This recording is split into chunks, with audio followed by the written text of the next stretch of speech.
قل هذه سبيلي أدعو إلى الله على بصيرة أنا ومن اتبعني وسبحان الله وما أنا من المشركين۔ اعوذ باللہ من الشیطان الرجیم، بسم اللہ الرحمن الرحیم۔ گزشتہ درس میں عرض کیا تھا کہ حضرت ام سلمہ رضی اللہ تعالیٰ عنہ نے نبی پاک صلی اللہ علیہ وسلم سے درخواست کی، سوال کیا کہ مرد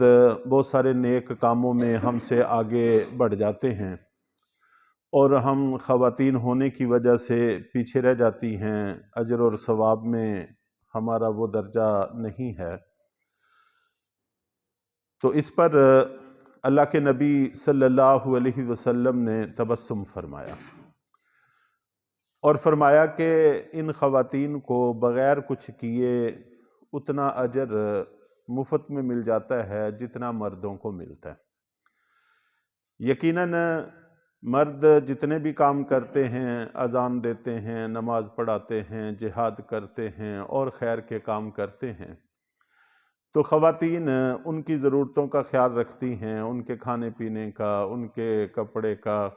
ان چیزوں کا خیال رکھتی ہیں، تب جا کر وہ تیار ہو کے ان کاموں کے لیے جاتے ہیں۔ چنانچہ نبی پاک صلی اللہ علیہ وسلم کا وہ معروف اور مشہور ارشاد بھی ہے، من جہز غازیا فقد غزا، کہ جس شخص نے کسی مجاہد کا سامان مہیا کیا تو گویا کہ وہ بھی جہاد میں شریک ہے۔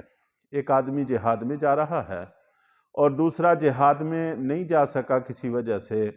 تو اس نے مجاہد کی مدد کر دی، تو یہ مدد کرنے والے کو بھی اللہ اتنا ہی اجر عطا فرما دیتے ہیں کہ جتنا جہاد کرنے والے کو عطا فرماتے ہیں۔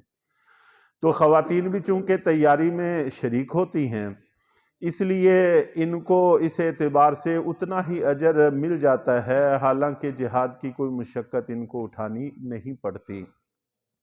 اور اسی طرح آپ نے فرمایا وَمَنْ خَلَفَ غَازِيًا فَقَدْ غَزَا، کہ جو آدمی جہاد میں بھی نہیں جا سکا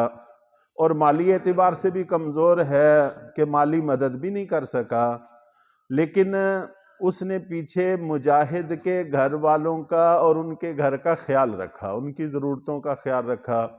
اگر کوئی سودا سلف لانے کی ضرورت ہے، کسی بچے کو دعا وغیرہ کی ضرورت ہے،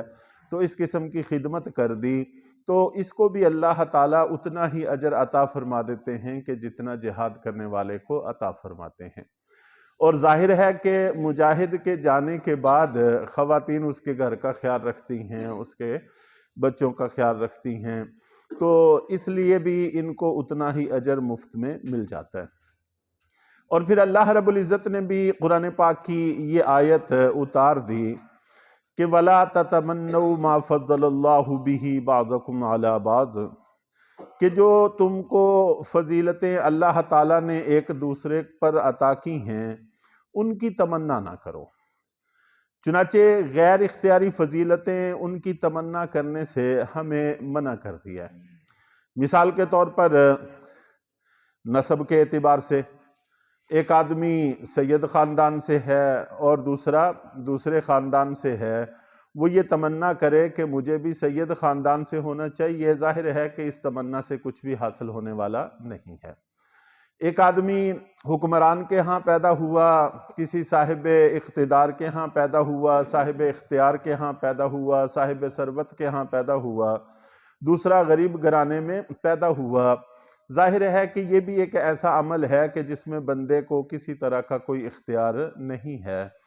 قد کاٹ ہے، شکل و شباہت ہے، یہ ایسی چیزیں ہیں کہ جو انسان کے اختیار میں نہیں ہیں۔ چنانچہ ان کی تمنا نہیں کرنی چاہیے، ایسی چیزوں کی تمنا سے حاصل کچھ بھی نہیں ہوتا، اور جب حاصل نہیں ہوتا تو پھر نتیجے میں حسد وجود میں آتا ہے۔ ایک آدمی کے پاس نعمتیں ہیں اور وہ غیر اختیاری نعمتیں ہیں، آدمی ان کی تمنا کرتا ہے، ان کو حاصل تو کر نہیں سکتا، پھر اس کے ذہن میں یہ خواہش پیدا ہوتی ہے کہ مجھے تو یہ حاصل نہیں ہوتا، تو اس سے اگر کسی طرح سے چھن جائے تو اسی کو حسد کہتے ہیں۔ اور حسد یہ وہ بری بلا ہے کہ جس کی وجہ سے آسمانوں پر بھی سب سے پہلا گناہ ہوا اور زمین پر بھی اسی کی وجہ سے سب سے پہلا گناہ ہوا۔ چنانچہ ابلیس نے جو اللہ تعالیٰ کی نافرمانی کی حضرت آدم علیہ السلام سے حسد کی بنیاد پر تھی، اور اسی طرح جو حابیل اور قابیل کا قتل کا وقوع ہوا وہ بھی حسد کی بنیاد پہ تھا۔ ایک غیر اختیاری فضیلت جس کو حاصل کرنے میں بندے کے اختیار کو کوئی بھی دخل نہیں تھا، اس کے پیچھے پڑے، نتیجے میں حسد وجود میں آیا اور بڑے جرم کا ارتکاب کر بیٹھے۔ تو حسد انسان کے لیے ایک مستقل مصیبت ہے، آفت ہے، چنانچہ غیر اختیاری فضیلتوں کے پیچھے نہیں پڑنا چاہیے۔ اور یہ وہ چیزیں ہیں کہ جو اللہ تعالیٰ نے انبیاء میں بھی رکھی ہیں اور فرشتوں میں بھی رکھی ہیں۔ قرآن پاک میں ہے تِلْكَ الرُّسُلُ فَضَّلْنَا بَعْضَهُمْ عَلَى بَعْضٍ، کہ رسولوں میں سے بھی ہم نے ایک کو دوسرے پر، بعض کو بعض پر فضیلتیں عطا کی ہیں۔ رسولوں کا بھی سب کا درجہ ایک نہیں ہے، کسی کو فضیلت زیادہ حاصل ہے، کسی کو اس کی بنسبت کم حاصل ہے، اگرچہ باقی ساری کائنات سے زیادہ ہے، لیکن آپس میں ان کے اندر بھی درجہ بندی اللہ تعالیٰ نے رکھی ہے۔ اور فرشتوں کے اندر بھی اسی طرح فضیلتیں ہیں، باوجود اس کے کہ وہ معصوم ہیں، نورانی ہیں، لیکن اس کے باوجود درجے کے اعتبار سے ان کے اندر فرق اللہ نے رکھا ہے۔ تو یہ جو اللہ نے فرق رکھا ہے اس کو ہم مٹا نہیں سکتے، اس لیے اس کے پیچھے پڑنے کی بھی ضرورت نہیں ہے۔ اور دوسرا سوال جو میں نے عرض کیا تھا کہ دو واقعات احادیث کی کتابوں میں منقول ہیں اس آیت کی شان نزول میں، کہ ایک خاتون نے نبی پاک صلی اللہ علیہ وسلم سے سوال کیا کہ اللہ کے رسول، ہم دیکھتی ہیں کہ بہت سارے کاموں میں ہمیں مردوں کی بنسبت آدھا حصہ ملتا ہے۔ مثال کے طور پر وراثت میں ہی دیکھ لیں کہ ہمیں اپنے بھائیوں کی بنسبت آدھا میراث میں سے حصہ ملتا ہے۔ اسی طرح گواہی کے اعتبار سے اگر ہم دیکھتی ہیں تو مرد کی بنسبت ہماری گواہی آدھی ہے، اس لیے کہ یا تو دو مرد گواہی دیں یا ایک مرد اور دو عورتیں گواہی دیں تو پھر وہ گواہی کا کورس مکمل ہوتا ہے، نصاب مکمل ہوتا ہے۔ تو دو عورتوں کو ایک مرد کی جگہ رکھا گیا ہے۔ تو اس سے معلوم ہوا کہ عورت کی گواہی بھی آدھی ہوتی ہے۔ تو کہیں ایسا تو نہیں ہے کہ اجر اور ثواب میں بھی ہمارا درجہ آدھا ہو، مردوں کو جتنا ثواب ملتا ہے ہمیں اس سے آدھا ثواب ملتا ہو؟ تو اس پر بھی اللہ کے نبی صلی اللہ علیہ وسلم نے فرمایا کہ ایسا نہیں ہے۔ اور اسی آیت کے دوسرے حصے میں اس کا جواب ارشاد فرمایا گیا وَلِلنِّسَاءِ نَصِيبٌ مِّمَّا اكْتَسَبْنَ، اس سے پہلے ہے لِلرِّجَالِ نَصِيبٌ مِّمَّا اكْتَسَبُوا، کہ مرد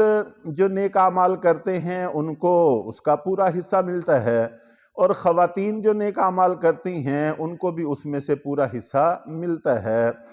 تو یہاں پر ہمیں یہ بتایا گیا ہے کہ غیر اختیاری فضائل کے پیچھے تو نہیں پڑنا چاہیے، لیکن جو اختیاری فضیلتیں ہیں، تقویٰ میں، عبادت میں، نیکی میں، ایک دوسرے سے آگے بڑھنا، اس کی کوشش کرنا، اس میں بہرحال ہمیں کوشش کرنی چاہیے۔ تو ہمیں بہترین قسم کا اعتدال والا راستہ دیا گیا ہے، نہ تو غیر اختیاری کے پیچھے پڑ کے اپنی صلاحیتوں کو برباد کرنا چاہیے، اور نہ ہی اختیاری اعمال میں اپنی غفلت اور سستی پر تقدیر کا پردہ ڈالنے کی کوشش کرنی چاہیے۔ جو اختیاری فضیلتیں ہیں وہ ہم حاصل کر سکتے ہیں، نیکیوں میں ایک دوسرے سے آگے بڑھ سکتے ہیں، لیکن محض اپنی غفلت اور سستی پر پردہ ڈالنے کے لیے، غفلت کا پردہ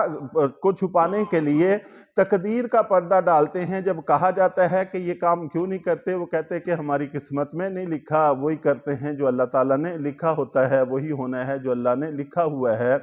تو یہ بھی ٹھیک نہیں ہے۔ تو اور اس کے ساتھ ساتھ